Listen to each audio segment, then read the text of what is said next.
સ્વામિનારાયણ હરે સત્સંગી જીવન પ્રકરણ 5 આજથી આપણે અધ્યાય 26માં નવો અધ્યાય શરૂ કરીએ છીએ. તારીખ આજે 21 ને તારીખ 21 ફેબ્રુઆરી 2024.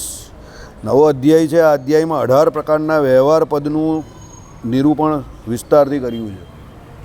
હવે બરાબર, એટલે 18 પ્રકારના જે વ્યવહારિક પદ જે છે એનું નિરૂપણ રાજા કરે છે. એટલે આને શું કહેવાય ખબર છે? Designated post. બરાબર, અત્યારની ભાષામાં એ ડેઝિગ્નેશન હોય ને એની પર એક પોસ્ટ હોય ને એની પર એ પોસ્ટને રિલેટેડ એવા વ્યક્તિને પછી એ લોકો આપે. એટલે શું કરે? નિમે, એમ નિમણૂક કરે ગુજરાતીમાં. ચાલો, સ્વામિનારાયણ હરે. શ્રી નારાયણ મુનિ કહે છે, રાજાએ વ્યવહારના વિનિર્ણય માટે પ્રથમ સભાસદો કરવા. તેમના લક્ષણો કહે છે. સભાસદો જોઈએ ને એટલે મંત્રીમંડળ આપણે કહીએ એ પ્રમાણે. પહેલું, શ્રુત એટલે બહુ ધર્મતત્વવેત્તાઓ થકી વારે વારે અનેક ધર્મોના શ્રવણે અને ગુરુ થકી વેદ મીમાંસા આદિ શાસ્ત્રોના અધ્યય અને સંપન્ન. કૌંસમાં લખેલું છે, અધ્યયનની અપેક્ષાએ શ્રુત શ્રેષ્ઠ છે. જે અધિત છે તે શ્રુતથી વૃદ્ધિ પામે છે. માટે જ શ્રુતનું આધિક્ય હોવાથી તેનો પ્રથમ નિર્દેશ કર્યો છે. માટે જ ધર્મ રહસ્યને જાણનારા. બહુ સારું કહ્યું. અધ્યયનની અપેક્ષાએ શ્રુત જે છે તે શ્રેષ્ઠ છે. એટલે શ્રુત કયા? બહુ ધર્મતત્વવેત્તાઓથી વારે વારે અનેક ધર્મોના શ્રવણે અને ગુરુ થકી વેદ મીમાંસા આદિ શાસ્ત્રોના અધ્યય અને સંપન્ન. એટલે શ્રવણ કરો તમે કોઈ ગુરુ થકી કે આચાર્ય થકી, તો તમે શ્રોતા સારા બનશો, તો તમે શ્રુત બનશો. અને જે શ્રુત જે છે તે જે બીજો અધ્યયન કરે છે એના કરતાં શ્રેષ્ઠ કયો છે? મેં નહીં કહેતા, સત્સંગી જીવન ગ્રંથ કહે છે. હકીકત છે આ વાત. આ મારો અંગત અનુભવ. બહુ સિમ્પલ વાત. 2002 કે 3ની સાલની આજુબાજુ હું મારા ઘરે સત્સંગી જીવન વાંચતો હતો. એમાં મારો એટલો અભ્યાસ નહીં થતો, પણ અહીંયા બેસીને હું જ બોલું જ ને હું જ સાંભળું જ ને. આપણે જાહેરમાં કરીએ છીએ કે આ કોઈ બીજા વક્તા પાસે આપણે ભાગવતજી કે એવી કોઈ કથા સાંભળીએ છીએ, તો એમાં જે સ્મૃતિ એ રહી કે યાદ રહી છે, એવું એકલા આપણે વાંચવા બેસીએ તો યાદ નહીં રહેતું. તમે જોજો. બરાબર, એટલે અહીંયા કહ્યું શ્રુત જે છે તે બહુ ધર્મ તત્વવેત્તાઓ થકી વારે વારે અનેક ધર્મોના શ્રવણ કરવાનું છે, બધા ધર્મોનું. અને ગુરુ થકી, જે ગુરુ છે એના થકી શું? વેદ, તમારો જે વેદ હોય તે. કા પછી તમે ચારે ચાર વેદને ભણવા માંગતો હોય. મીમાંસામાં શું આવે? તો અલગ અલગ પ્રકારની મીમાંસા. મીમાંસકો શું? મીમાંસકો એટલે જેને જાણવાની ઈચ્છા છે તે, એ મીમાંસકો. બરાબર, આવતું હતું તમારામાં પહેલાં, આપણામાં એક સબ્જેક્ટ હતો, એમાં આવતું હતું વસ્તુ મીમાંસા, જ્ઞાન મીમાંસા. આ બધી અલગ અલગ પ્રકારની મીમાંસા હોય.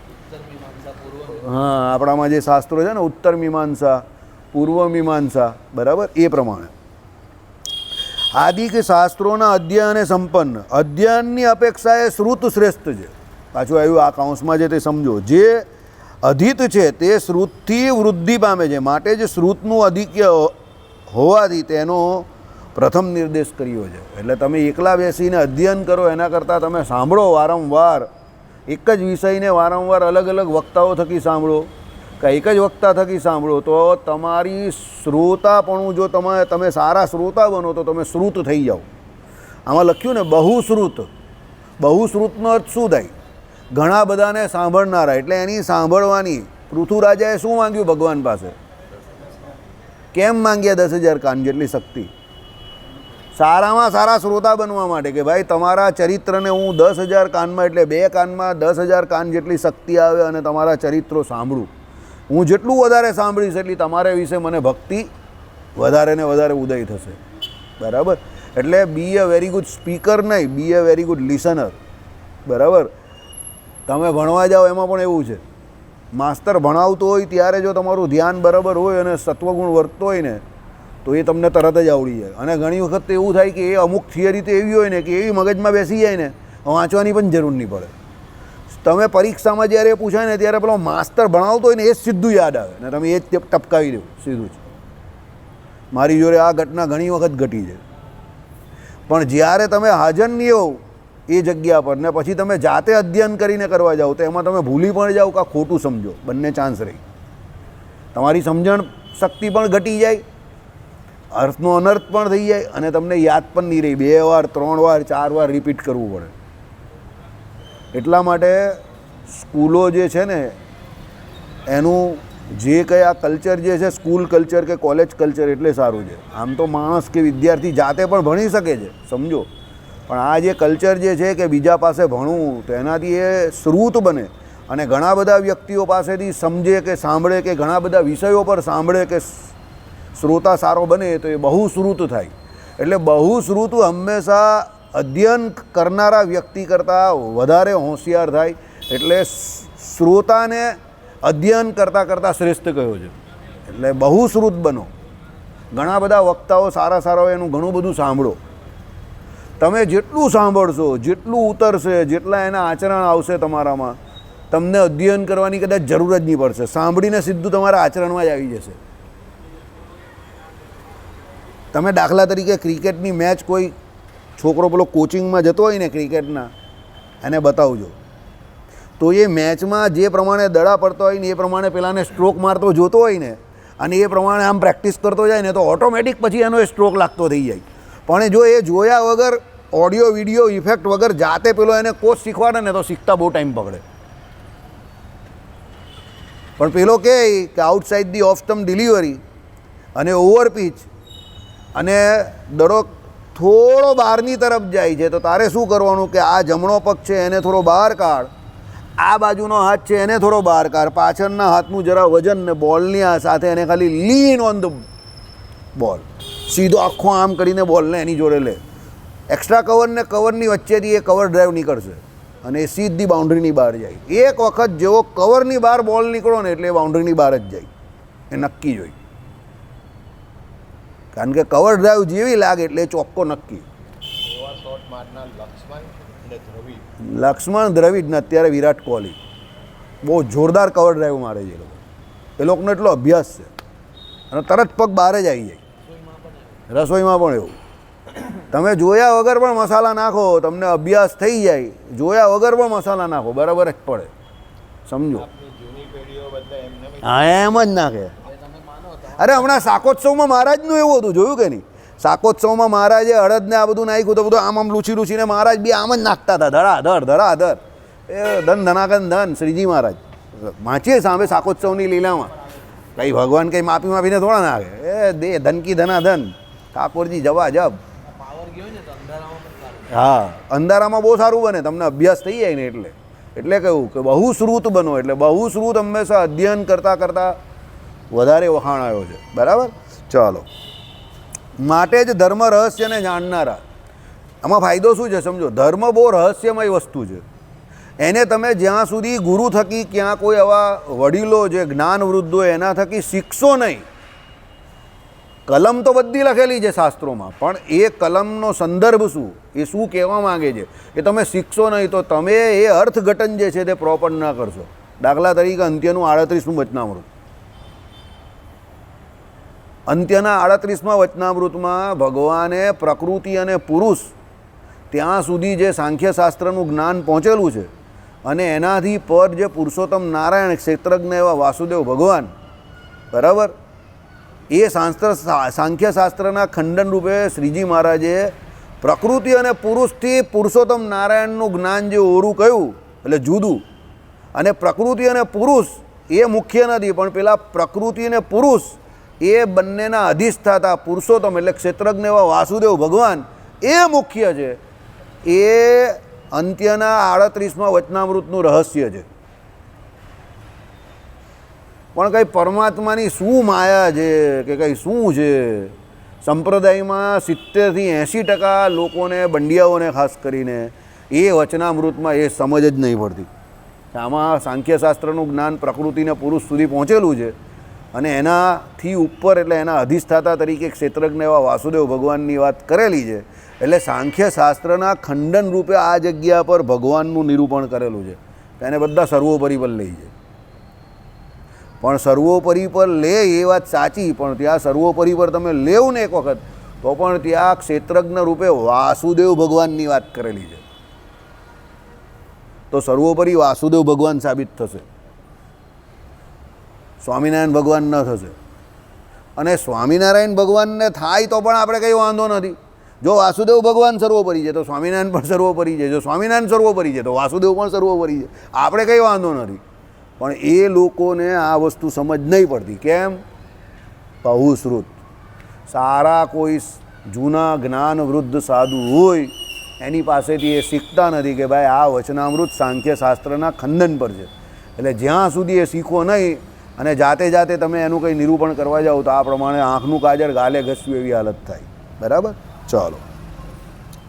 પ્રામાદિક એવા પણ અકાર્ય ચરણમાં લજ્જાવાળા.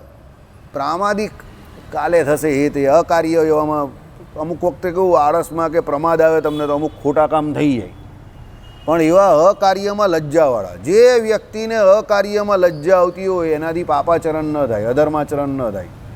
એટલે ભગવાને છે ને પ્રથમના વચનામૃતમાં 2 અલગ અલગ પ્રકારના વર્ગીકરણ કરેલા છે કે જે સત્પુરુષ જે છે એને હંમેશા શું હોય કે શાસ્ત્રોક્ત કર્મમાં રુચિ હોય, પણ શાસ્ત્રોમાં જે નિષેધરૂપ ધર્મ કયા હોય એ નિષેધરૂપ કર્મ કરવામાં એને લજ્જા આવતી હોય. અને જો એ નિષેધરૂપ કર્મ ન કરતો હોય અને જે શાસ્ત્ર પ્રમાણે વર્તતો હોય તો એની ઉપર એના ઘરના અને બહારના બધા વિશ્વાસ કરે. અને જે ચોરી કરતો હોય, બરાબર, લુચ્ચાઈ કરતો હોય, આ તે કરતો હોય તો ધીરે ધીરે એના ઘરના માણસ પણ વિશ્વાસ ન કરે અને બહારના લોકો પણ એને ગાળ દેવા માંડે કે એ તો એવો નકામો જ છે. એટલે ધર્મવાળી બાબત કે આ બધી બાબત કેવી છે સમજો. તમે એમાં જેટલા લજ્જાથી રહો કે ના મારાથી આ કામ ન થાય, મને આ શોભાસ્પદ નથી, તો એટલા તમે બરાબર મર્યાદામાં રહો. પણ તમે તમારી મર્યાદા મૂકી દેવી તો બધા કરે તો આપણે પણ કરીએ એમ સમજો. બધા કરે તો આપણે કરીએ એવું પહેલાં શરૂઆતમાં તમને ડર લાગશે, પણ પછી ઇટ બીકમ્સ રૂટીન. પછી એ રૂટીન થઈ જાય તમારું, પછી ન છૂટશે. એટલે ધીરે ધીરે ધીરે કરીને અધર્માચરણ જે કંઈ આપણે કરતા હોય એની ઉપર ધીરે ધીરે ધીરે એને રોકવાની કોશિશ કરો, નિષિદ્ધ કર્મને.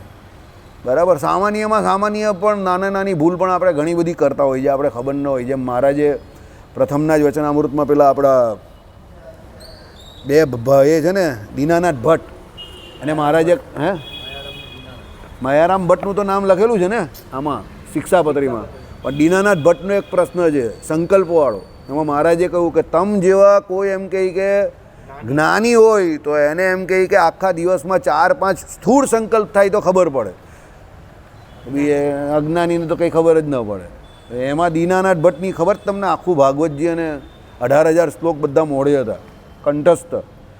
એના જેવા વ્યક્તિને મહારાજે એવું કહ્યું તમ જેવા જ્ઞાની હોય એને આખા દિવસના 4-5 સ્થૂળ સંકલ્પ ખબર પડે, બાકી સૂક્ષ્મ સંકલ્પ તો ઘણા તમને પણ થતા હોય પણ તમને યાદ ન રહેતા હોય.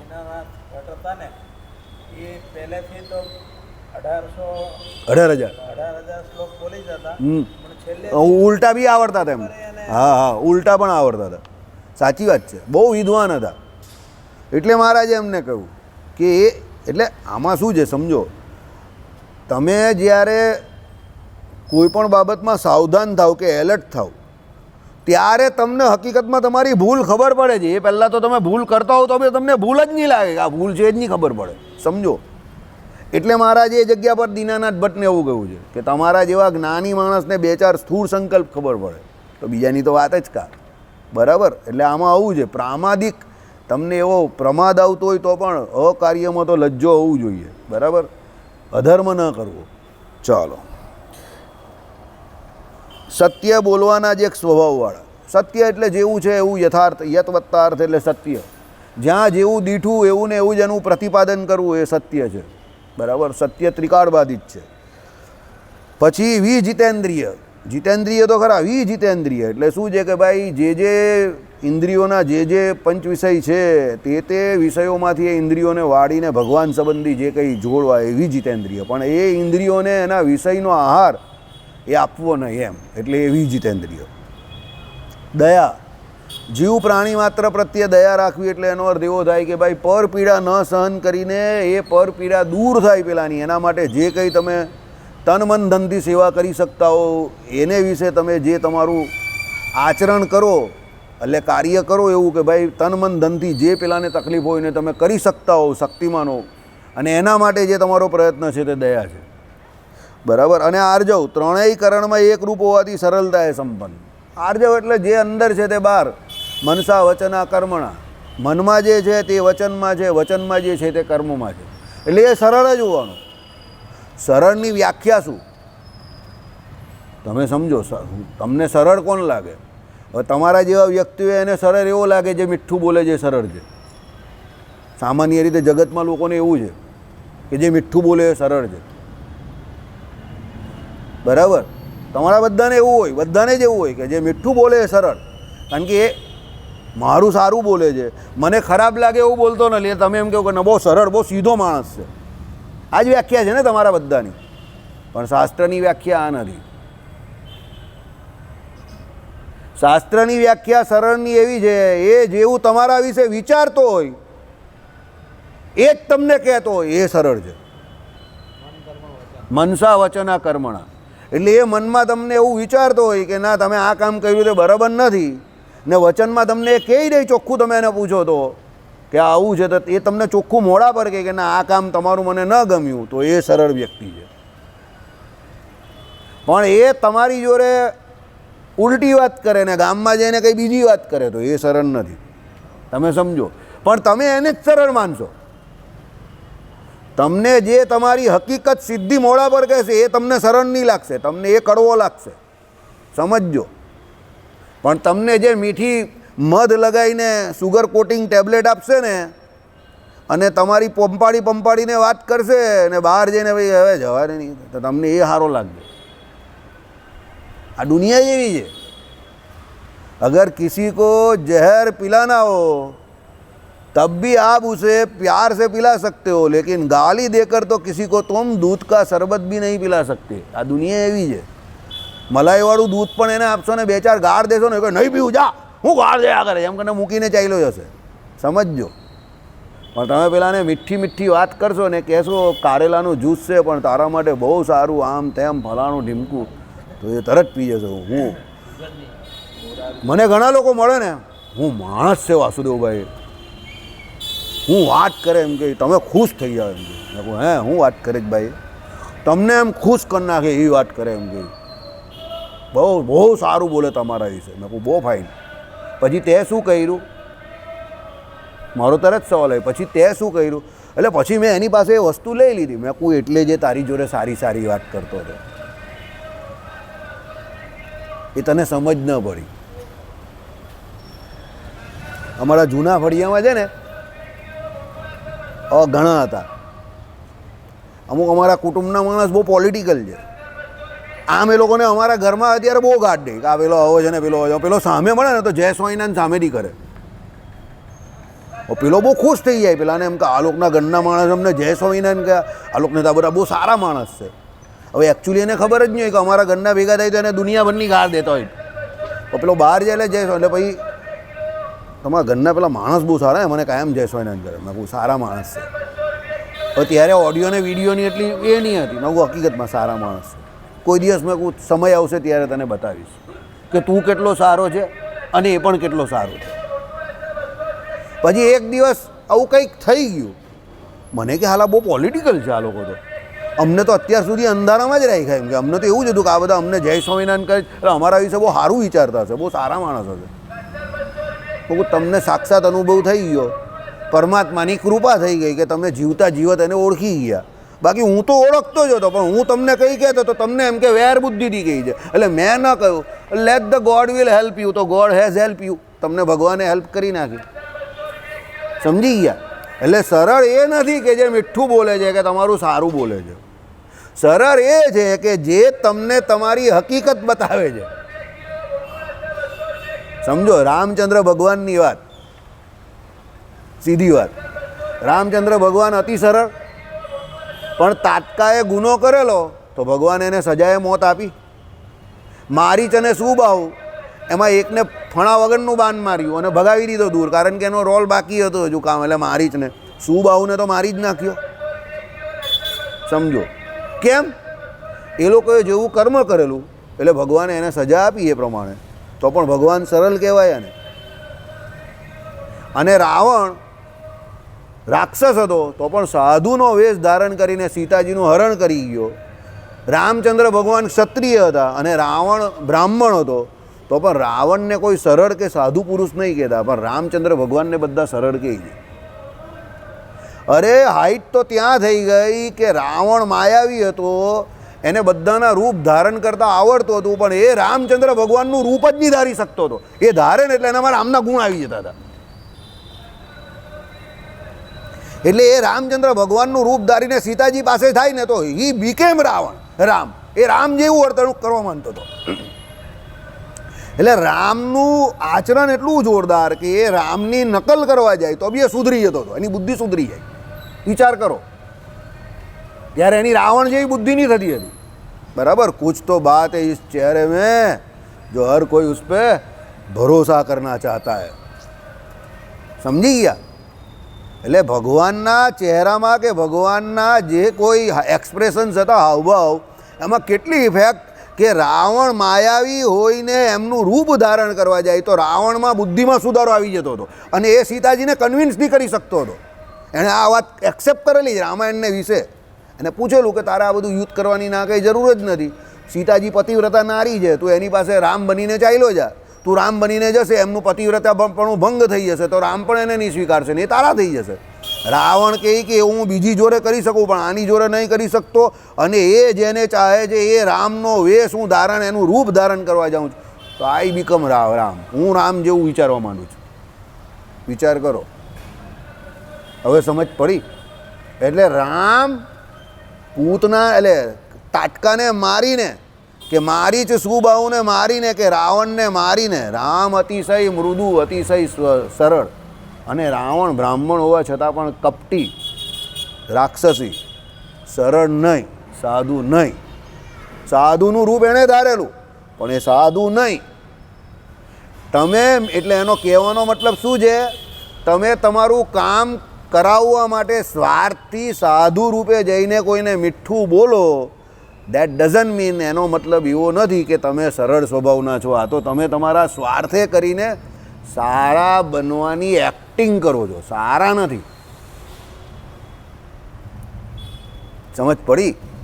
જગતને હજુ સરળની વ્યાખ્યા જ નહીં ખબર. એટલે લોકો કહે છે કે બહુ સીધો માણસ, બહુ સીધો માણસ. પછી બહુ મોટું કૌભાંડ કરે ને પેલા મારવાડીની જેમ, જી જી માલિક, જી જી જી જી, હાજી હાજી હાજી હાજી હાજી. પછી ખબર પડે ઓ મારવાડી ઉઠી ગયો 10 કરોડમાં. ઓ તારી તો ભલી થાય, બહુ હાજી હાજી કરતો હતો, રાતોરાત ગાયબ. આપણે એમ થાય કે આ મારવાડી કાંથી નીકળી ગયું એકદમ જ. દાલ બાટી ચૂરમા, તું હે બડા સુરમા. બરાબર, હું દાલ બાટી चूरमा, अरे खाओ, अरे साहब जी खाओ खाओ खाओ, हमारा राजस्थान का दाल बाटी चूरमा, आप तो बड़े सुरमा, એમ કરીને પ્રેમથી ઓ ખવડાવે. તમે કહો બહુ સીધો માણસ છે, વેપાર કરવા જેવો છે. એ માર્કેટમાંથી જે ભાગે એટલે પછી પૂછો કેટલાનો? 2, પેલો કંઈ આપો 4, પેલો કંઈ 6, પેલો કંઈ 8, લંબે કે લીએ ગયા. બરાબર, પછી કંઈ પછી શું કહી જાય? પછી એવો લાગતો ન હતો. બધા શું કહે? એવો લાગતો ન હતો. બરાબર, એટલે કેવો લાગતો હતો? બહુ સીધો લાગતો હતો એમ કહી. હવે એ સરળ હતો? એ લાગતો હતો એટલે એ સરળ હતો? એ સ્વાર્થી હતો. સમજો? એટલે સરળની વ્યાખ્યા આપણે ખબર નથી. શાસ્ત્રમાં આ પ્રમાણે, આ તમને એટલા માટે સમજાવું છું, તમને એમ થાય કે ભાઈ એકને એક વાક્ય પર કેમ ખેંચે છે. આપણે આપણા જીવનમાં આવી ઘણી બધી ભૂલો કરીએ છીએ. 50 60 વર્ષના થઈએ ને તો બી આપણે ખબર નહીં પડતી કે કોણ સરળ છે. આપણે એવું જ લાગે કે જે મીઠું બોલે એ સરળ, પણ જે મીઠું બોલે એ સરળ નથી. સમજી ગયા? એટલે કોઈ કડવું બોલે તો પેલા વિદુરજીની જેમ એવા 2-4 વ્યક્તિ રાખો તમારા જીવનમાં કે જે કડવું બોલે, જેની સ્માઇલ કરવી હોય, જેના વચનમાં થોડોક તીખાશ હોય. સમજો? પણ એ તમને તમારી વાસ્તવિકતાનો પરિચય કરાવશે હંમેશા. એવા 2-4 વ્યક્તિ જીવનમાં હોવા જોઈએ કે મોકળાશથી તમે એને પૂછી શકો, એમ આઈ ડુઈંગ રાઇટ ઓર રોંગ? હું સાચું કરું છું કે ખોટું કરું છું? તમને શું લાગે છે? એમ કરીને તમે બોલ્ડ ઓપિનિયન પૂછી શકો ને એ પણ આપી શકે સીધો મોઢા પર જ. એમાં કોઈ સુગર કોટિંગ વાત નહીં. જો ભાઈ મને તારી આ વાત નહીં ગમી, બાકીની બધી વાત બરાબર છે, એવું કહેવો જોઈએ એ વ્યક્તિ. ત્યારે તમને તમારી વાસ્તવિકતાનો પરિચય થશે. બાકી તો બધા અરે બહુ વાસુદેવભાઈ બહુ અરે યાર તમારા વાર જ વાંકા, તમારી આંગળી વાંકી, પણ તમે તો માણસ બહુ સીધા. બધા એવું જ કહે તમને. સમજી ગયા? વાસુદેવ પોતે જ જાણે કેટલો સીધો. ચાલો હવે આગળ. શત્રુ અને મિત્રમાં સમ એટલે રાગ દ્વેષે રહિત. રાગ અને દ્વેષથી રહિત છે. બરાબર? ઓ વિમલ, એને બહુ ધ્યાન નહીં આપ્યા કર. તો આને ધ્યાન આપ, મૂકી દે સાઈડ પર. હે હા બસ એને કોરાને નાખ, એ બધા હું બહુ ધ્યાન નહીં આપવાનું, આપણે આપણું કામ કરવાનું, બધું ચાલ્યા કરે.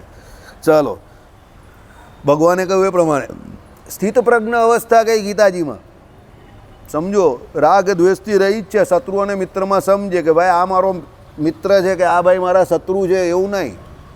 હવે ભાઈ પેલાએ જે કર્યું તે એની પ્રકૃતિને અનુસારે કર્યું, આને જે કર્યું તે એની પ્રકૃતિને અનુસારે કર્યું. આપણે કોઈની ઉપર રાગ નહીં રાખો, કોઈની ઉપર દ્વેષ નહીં રાખો. કેમ?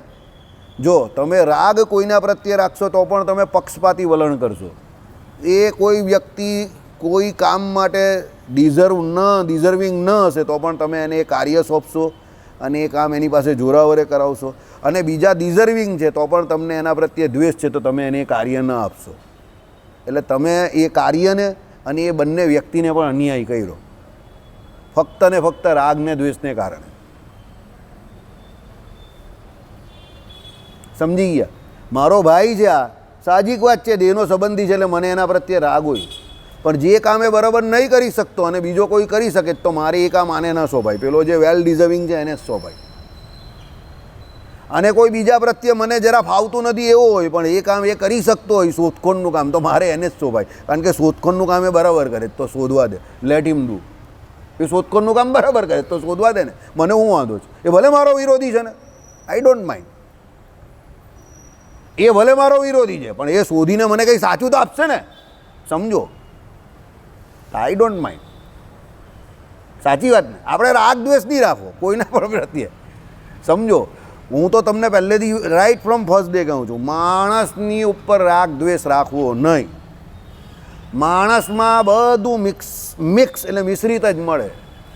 એનું કોઈ કાર્ય સારું હોય ઓકે, પસંદ છે લઈ લો, નથી ગમતું તમને આગળ વધો. પણ એમાં એની ઉપર તમે આમ એ ન મારો કે એનું આ કામ બરાબર નથી, આ કામ બરાબર છે, ઓકે. કેક નોટ ઓકે પણ પેંડા ઓકે, તો બી અ પાર્ટ ઓફ પેંડા. સમજી ગયા મનીષભાઈ? પેંડા જોડે આપણે કોઈ વિરોધ નથી, તો બી અ પાર્ટ ઓફ, ભાગ લઈ લીધો. Cake I was not okay, તો હું એનો ભાગ ન બનું. વ્યક્તિ જોડે કોઈ વાંધો નહીં, એનું કામ જે ધર્મને લાગતું છે એ ઓકે છે, ઓકે. ધરમસિંહ દાદા છે, વેરી ઓકે, બરાબર. સબસે ઊંચી ધરમસિંહ ભગતની મીઠાઈ, ભજન જ છે તો પછી આપણે કાં વિરોધ કરવાનો, બરાબર. કે સબસે ઊંચી ધરમસિંહ ભગતની મીઠાઈ, આખું ભજન જ છે. તો આપણે લાભ મળ્યો, ઘરે માળા ફેરવતા બાપુજીને લાભ મળ્યો, 11 સુધી કાલે પણ મળ્યો, ભૂખ લાગેલી અમને. મેં કહું ધરમસિંહ ભગતની મીઠાઈ સબસે ઊંચી, મને કંઈ છે હજુ પણ? મેં કહું છે, ફ્રીજમાં છે, જોઈતા હોય તો છે. તે કંઈક મને આપની ભાઈ, બે મને ભૂખ લાગેલી. તો મેં કીધું લેવો, માળા ફેરો અને ખાઓ. પાછા બોલો, મેં કહું સબસે ઊંચી, તે કે ધરમસિંહ ભગતની મીઠાઈ. બસ મેં કહું આગળ જાઓ. સમજો, કામનો વિરોધ થાય, વ્યક્તિનો વિરોધ કરવાનો નહીં. કામનો વિરોધ પણ કેવી રીતે કરવાનો? તમને એનું જે કામ ન ગમે શું કરવાનું મનીષભાઈ? આગા પાછા બગાડવાનું નહીં, આપણે ખસી જવાનું. પછી ધર્મ કાર્ય લાગતું હોય, તમને લાગે શાસ્ત્ર સંમત છે, તો એનો ભાગ પૂરેપૂરો, બરાબર. મને સાહેબે પૂછ્યું, મેં કહું કે મસ્ત છે, મજાનું કામ છે. તો સાહેબે પહેલાં આપણે તો પૈસા આપ્યા, એમણે પોતે પણ એ કર્યું ને પર્સનલી પણ લઈ ગયા. આપણે પણ બહુ સારી વાત છે, એમાં કોઈ વિરોધ નહીં, બરાબર. આ પ્રમાણે વર્તવાનું, રાગ નહીં, દ્વેષ નહીં. કાર્ય સારું છે, ઓકે. આ અમાસમાં આવે, આ ભાઈ સૌથી, કારણ કે એમનું કેલેન્ડર ઊંધું ચાલે, એમણે અમાસમાં જવાનું હોય વડતાલ, તો એ ભાઈ અમાસનું કરે. કોઈ પૂનમવાળો હોય તો એ પૂનમનું કરે. તમને જે યોગ્ય લાગે તે કરો, અમાસમાં કરો કે પૂનમમાં કરો, શું ફેર પડે? કંઈ ફેર પડે જ સંજય? બરાબર. એ એની ફુરસતે કરે છે, પેલો એની ફુરસતે કરે છે. હા, પાતળા સારા આવે વડતાલના, કેમ સંજય? પાતળા સારા આવે ને. હવે તો ત્યાંના પેલા નૂડલ્સ બી સારા આવે છે, બરાબર. આપણે ચાખ્યા નથી પણ એવું વિમલભાઈ કહે છે, બરાબર. ચાલો ઓકે. માટે જ એટલે છોકરાઓએ કોઈએ ખાવા હોય તો બહાર ના ખાય, એના કરતાં વડતાલના ખાય ને. સમજો મારી વાત? આઈડિયા એવો કે નહીં, આપણે ખાવ કે નહીં ખાવ અલગ વાત છે, પણ કોઈ છોકરાઓએ ખાવો હોય ભાઈ, એને ઈચ્છા થઈ જાય તો બહાર જઈને ખાય, એના કરતાં ભાઈ ત્યાંના લાવીને ઘરમાં બનાવીને ખા. સમજી ગયા? કરી વડતાલના તો ખાધા ને, એટલીસ્ટ મંદિરના તો ખાધા ને, બરાબર. એમ બી પોઝિટિવ, બરાબર. ચાલો, માટે જ સભામાં ન્યાય અન્યાયને તત્વથી સારી રીતે કહેવામાં સમર્થ. જે આવો વ્યક્તિ હોય એ જ ન્યાય કરી શકે, બાકી ઉપરના લક્ષણ ન હોય એ ન્યાય કરી શકે નહીં, અને ન્યાય અન્યાયમાં સમજ પડે નહીં, એ ગડબડદાસ થઈ જાય. બરાબર ને? ગડબડ તો એવી મોટી કરે કે જેને સજા આપવાની હોય એ મોજ કરતા થઈ જાય, અને જેને ઇનામ આપવાનું એ બિચારા અંદર જેલની અંદર ધકેલાઈ જાય. બરાબર? એટલે ન્યાય અન્યાય માટે આટલું જરૂરી છે. આવા લક્ષણવાળા જનોને રાજા સભાસદો બનાવે. એટલે આવા જેનામાં લક્ષણ હોય એને મંત્રીમંડળમાં લે, અત્યારની ભાષામાં સભાસદો ત્યારના, એટલે અત્યારનું મંત્રીમંડળ. બરાબર. ચાલો, ન્યાયાધીશ. ન્યાયાધીશ એટલે આપણા જે ન્યાયાધીશ હોય તે ન્યાય કરનારા. જજ જે અત્યારે બેઠેલા જ છે તે સિવિલ કોર્ટમાં બેઠેલા છે, ક્રિમિનલ કોર્ટમાં બેઠેલા છે, બીજી ઘણી બધી કોર્ટ છે બીજી. બરાબર. તે અમાત્ય. અમાત્ય એટલે રાજાના જે મંત્રી હોય ને એ બધા અમાત્યમાં આવે. બરાબર. મેઇન જે પેલો આપણે બાજુમાં જ રાજાની બાજુમાં જ જેની ખુરશી હોય ને, હા, એટલે એ અમાત્ય કહેવાય. વજીર શબ્દ આપણે નહીં બોલવાનો, એ ઉર્દુ શબ્દ છે, આપણી જોડે કંઈ લાગતો નથી, આપણે એને મંત્રી જ કહેવાય. બરાબર. ચલો, વિદ્વાન વિપ્રો. ભાઈ વિપ્રો એટલે કોણ? મોટા ભાઈ બ્રાહ્મણ. ને વિદ્વાન વિપ્રો એટલે કોણ? વિદ્વાન એટલે કેવા હોય? મોટા બ્રાહ્મણ કે ખોટા બ્રાહ્મણ? મોટા બ્રાહ્મણ. ઓકે ભાઈ, વિદ્વાન વિપ્ર એટલે કોણ? બોલો ભાઈ હેમંતભાઈ, વિદ્વાન વિપ્ર એટલે કોણ? હા, ભણેલા ગણેલા સત્શાસ્ત્રોના જાણકાર. વિદ્વાન એટલે શાસ્ત્રોના અર્થને જાણનાર, એ વિદ્વાન કહેવાય.